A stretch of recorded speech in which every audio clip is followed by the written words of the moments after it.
जब 18,000 शिकायतें कर ली तो इंतजार करिए ना, इतना क्यों आप अधीर हो रहे हैं? कितना इंतजार करें हुजूर? 2022 की शिकायतें थी और 2025 आ गया। समय लगता है सर। अब अगर इतना समय चुनाव आयोग को लगने लगेगा तो फिर तो हमको कहना पड़ेगा कि जो लोग कुछ सोशल मीडिया पे केचुआ शब्द का इस्तेमाल कर रहे हैं, क्या वही रफ्तार तो नहीं चुनाव आयोग की? दरअसल इस देश में संवैधानिक संस्थाओं की गरिमा लगातार पिछले 11 सालों में गिरी। खास करके अब केचुआ की गरिमा के ऊपर सवाल आ गया है। और ये बात मैं अपने से अकेले से नहीं कह रहा हूं, न विपक्ष की बात कह रहा हूं। एक बहुत प्रतिष्ठित सामाजिक संस्था है CSDS, आप भी जानते होंगे, और लोकनीति ने एक सर्वे किया है जिसको बिजनेस स्टैंडर्ड अखबार ने अपने किसी अंक में छापा है, जिसमें उन्होंने कहा कि 2019 में देश के 50% लोग चुनाव आयोग के ऊपर पूर्ण विश्वास रखते थे। 2024 में जब वो सर्वे हुआ तो वो संख्या 28% रह गई, और 2025 में अभी ताजा सर्वे हुआ वो संख्या 24% है आज देश की।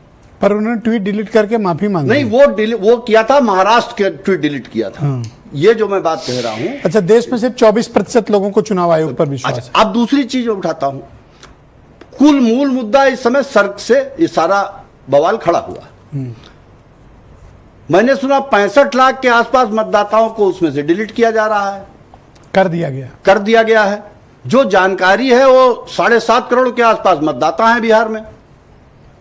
7.5 करोड़ मतदाताओं में से लगभग 8% मतदाता डिलीट किए जा रहे हैं। अभी हमारे भाजपा के मित्र बड़े जोर शोर से कह रहे थे, अरे 100 में 8 ही तो काटा। अरे भाई 100 में 8 काट दिया तो 100 में 8 करके तो आपने गर्दन काट दी किसी की। 8% तो वोट कर डिफरेंस आएगा। आप बिल्कुल सही कह रहे हैं, उनके हिसाब से तो 8% है, लेकिन 8% में इस देश की तकदीर बदल जाएगी ब्रजेश जी, और इस देश का लोकतंत्र खतरे में पड़ जाएगा। अगर ये सवाल अभी 2022 में पता है बीजेपी को और समाजवादी पार्टी को वोट काउंट करोगे, टोटल 5 लाख वोट का अंतर। जी मुझे मालूम है। अभी 65 कटे जा रहे हैं। अभी रविशंकर जी का शुरुआती बयान आपने दिखाया, उन्होंने कहा कि घुसपैठिए देश में आ गए हैं, विदेशियों को बचाना चाहते हैं। अगर 65 लाख घुसपैठिए बिहार में आ गए हैं तो मुझे लगता है केंद्र सरकार को और प्रदेश सरकार को बर्खास्त करने के बाद त्यागपत्र दे देना चाहिए। यह बेशर्मी की इंतहा है।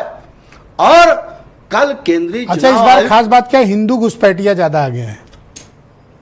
अब साहब 65 लाख में 90% तो वही है। जनता पार्टी की निगाह में जो उसको वोट नहीं देता वो सब घुसपैठिया है और देशद्रोही है। पर एक बात बताओ, राहुल गांधी जिस तरह से धमकी दे रहे हैं, क्या ये ठीक बात है? देख लूंगा, ठीक कर दूंगा, ऐसा कर डालूंगा, वैसा कर डालूंगा। उसके बारे में तो कांग्रेस के प्रवक्ता बेहतर बता सकते हैं। आप क्यों नहीं बताएंगे? अरे हम तो, आपके अध्यक्ष तो धमकी नहीं देते। संवैधानिक रास्ते से गए। आपके अध्यक्ष तो धमकी नहीं दी। नहीं, मैं तो कह रहा हूं, हम तो बिल्कुल एफिडेविट। जबकि मैं जानता हूं कि अगर आपके अध्यक्ष धमकी देंगे हम तो भारत का चुनाव आयोग राहुल गांधी से ज्यादा उसको गंभीरता से लेगा। हम उसके कुछ कारण है। ब्रजेश जी, इस देश के लोकतंत्र का दुर्भाग्य है कि हम 18,000 एफिडेविट के साथ गए चुनाव आयोग के पास।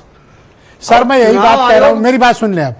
जो चेतावनी अखिलेश, जो राहुल गांधी ने दी, अगर ये चेतावनी अखिलेश यादव जारी कर दें, सर अगर कल जांच न हो जाए तो आप कहना मैं बात वापस ले लूंगा। सर अखिलेश यादव इस देश के ऐसे, अगर अखिलेश यादव कह दें ये बात, अखिलेश यादव इस देश चुनाव आयोग जांच करा देगा। अखिलेश यादव इस देश के ऐसे नेता हैं कि जिनके इशारे सीक्रेट बता रहा हूं सर, करोड़ों नौजवान सड़कों पर आने को तैयार हो जाएंगे 24 घंटे के अंदर। मैं वो सब बात नहीं कर रहा। यहां मैं महत्वपूर्ण चीज जो कहना चाहता हूं ब्रजेश जी, मेरी बात पूरी हो जाने दें, कि आप कल चुनाव आयुक्त महोदय ने अपनी प्रेस कॉन्फ्रेंस की संडे को, सॉरी, वो उस प्रेस कॉन्फ्रेंस की जो भाषा थी, आप तो हमसे बहुत ज्यादा अनुभवी हैं पत्रकारिता के मामले में, क्या संवैधानिक संस्था के प्रमुख की भाषा थी वो? रोज गाली दोगे तो एक आदमी दिन गुस्सा तो हो ही जाएगा ना। नहीं नहीं नहीं नहीं, ये रोज गाली दोगे, रोज बुरा बुरा बोलोगे, गंदे गंदे ट्रोल करोगे। पर्दादारी है, कुछ तो है जिसकी पर्दादारी, ये गुस्सा बता रहा है, ये गुस्सा बता रहा है कि पर्दे सुनील शुक्ला जी, धन्यवाद सर, जिससे वो इतने उत्तेजित हैं। धन्यवाद। सुनील शुक्ला देश के जाने माने पत्रकार हैं। सुनील जी बहुत स्वागत। और